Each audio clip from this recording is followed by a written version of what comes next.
me tell you a story. It's my first year as a new high school science teacher, and I'm so eager. I'm so excited. I'm pouring myself into my lesson plans. But I'm slowly coming to this horrifying realization that my students just might not be learning anything. This happens one day.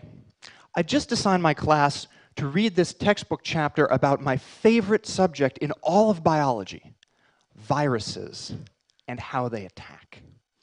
And so I'm so excited to discuss this with them, and I come in and I say, can somebody please explain the main ideas and why this is so cool? There's silence. Finally, my favorite student, she looks me straight in the eye and she says, the reading sucked. And then she clarifies. She says, you know what? I don't mean that it sucks. I mean that I didn't understand a word of it. It's boring. Who cares? And it sucks. These sympathetic smiles spread all throughout the room, though. And I realized that all of my other students are in the same boat. That maybe they took notes or they memorized definitions from the textbook, but not one of them really understood the main ideas. Not one of them can tell me why this stuff is so cool, why it's so important. I'm totally clueless. I have no idea what to do next. So the only thing I can think of is say, listen, let me tell you a story.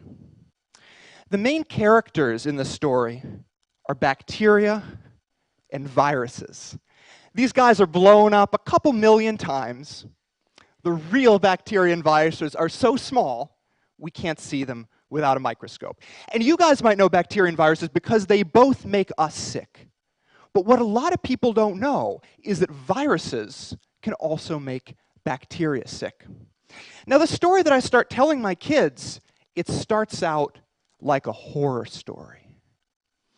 Once upon a time, there's this happy little bacterium. Don't get too attached to him. Maybe he's floating around in your stomach or in some spoiled food somewhere. And all of a sudden, he starts to not feel so good. Maybe he ate something bad for lunch. And then things get really horrible as his skin rips apart and he sees a virus coming out from his insides. And then it gets horrible when he bursts open and an army of viruses floods out from his insides.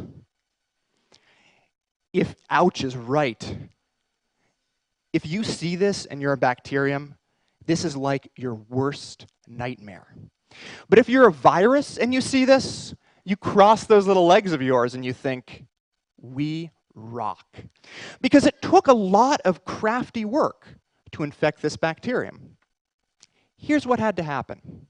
A virus grabbed onto a bacterium and it slipped its DNA into it. The next thing is that virus DNA made stuff that chopped up the bacteria DNA. And now that we've gotten rid of the bacteria DNA, the virus DNA takes control of the cell, and it tells it to start making more viruses.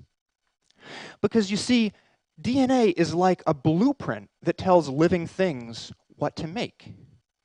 So this is kind of like going into a car factory and replacing the blueprints with blueprints for killer robots.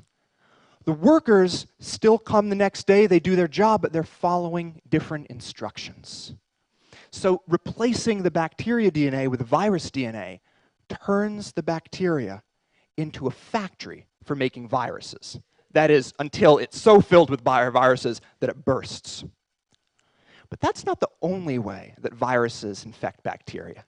Some are much more crafty.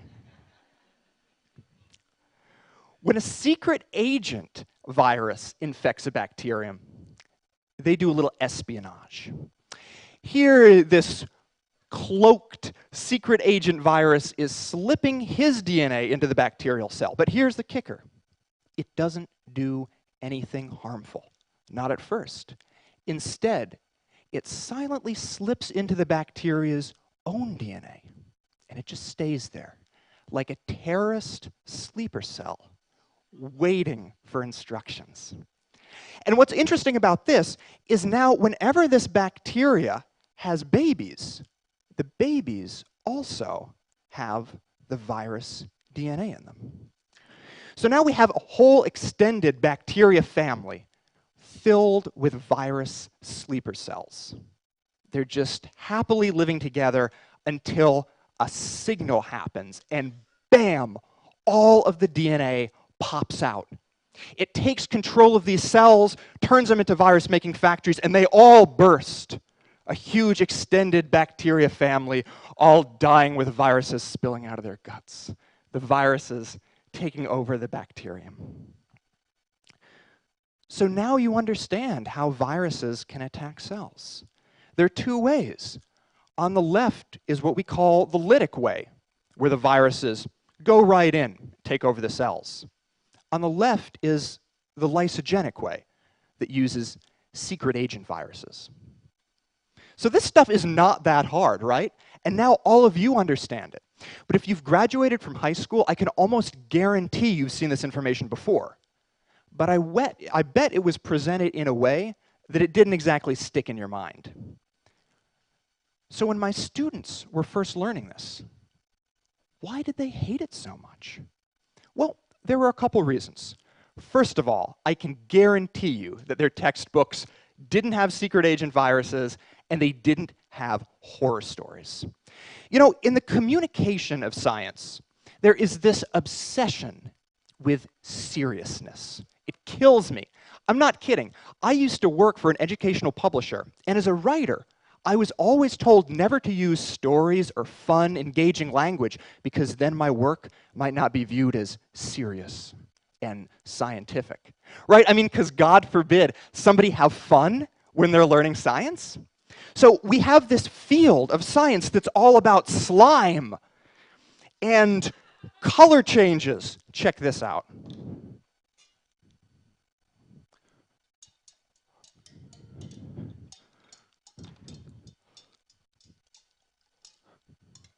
And then we have, of course, as any good scientist has to have, explosions.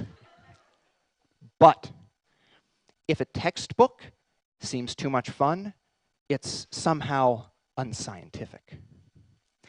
Now, another problem was that the language in their textbook was truly incomprehensible. If we want to summarize that story that I told you earlier, we could start by saying something like these viruses make copies of themselves by slipping their DNA into a bacterium. The way this showed up in the textbook, it looked like this.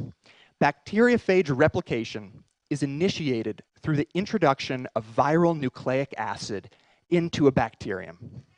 That's great. Perfect for 13-year-olds. But here's the thing. There are plenty of people in science education who would look at this and say there's no way that we could ever give that to students because it contains some language that isn't completely accurate. For example, I told you that viruses have DNA. Well, a very tiny fraction of them don't. They have something called RNA instead. So a professional science writer would circle that and say that has to go. We have to change it to something much more technical. And after a team of professional science editors went over this really simple explanation, they'd find fault with almost every word I've used.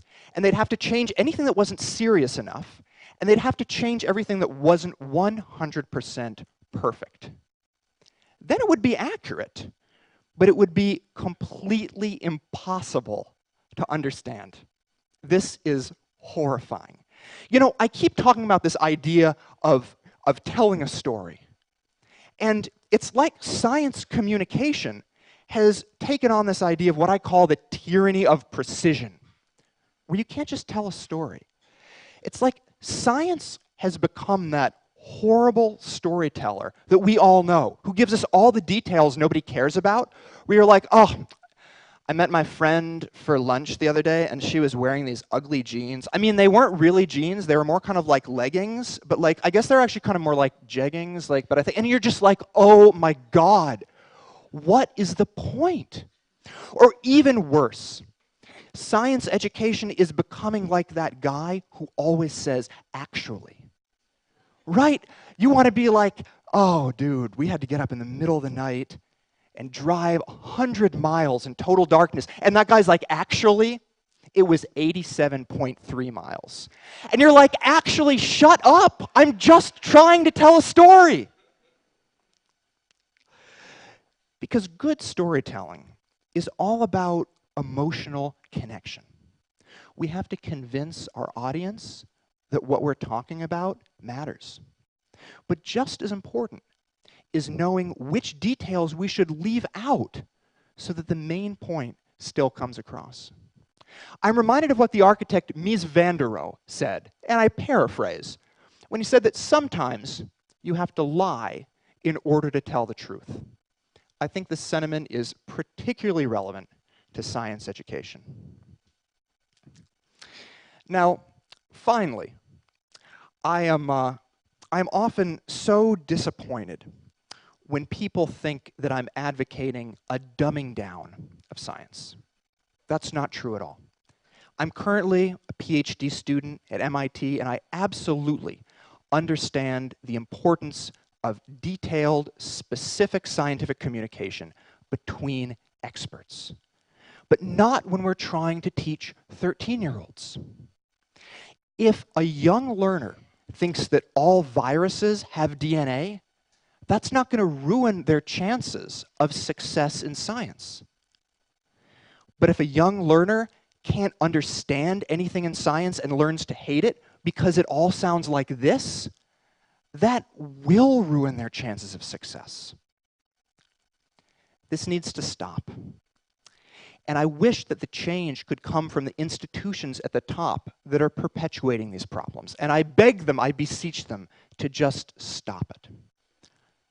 But I think that's unlikely.